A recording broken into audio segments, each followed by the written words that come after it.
Welcome back family to Internet Avail, and in today's video we are going to look into how to change your WhatsApp numbers.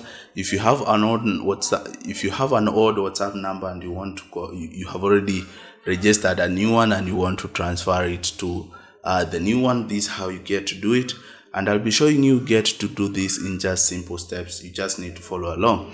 But before you get into that, if you do love my videos, find value in them, just go ahead and make sure you hit the subscribe button, turn on the notification bell so that you don't miss these kind of videos, and whenever I have a new upload, you always be notified. First thing first, open your WhatsApp. Make sure you're using the latest or the updated version of WhatsApp, and you need to head to the settings section. You get to click the three buttons above here, and then you can see the setting options.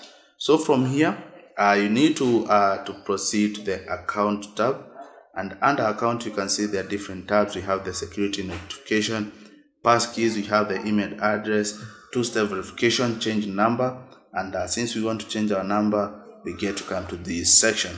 Changing your number will migrate your account information, groups and settings.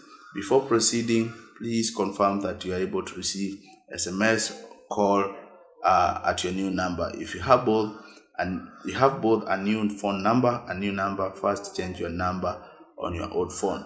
So let's proceed to next. You'll need to provide your you get to provide your old number first of all. For instance, let me just provide my old number. The second, you need to provide your new. For instance, let me just get to share the new one. From there you can see we are about to change your number from this number to that number. If you want to notify the contacts, you just need to turn it off, and then you get to click done. That's how easy it is to change an old WhatsApp number to a new one, and hopefully you found some value in it.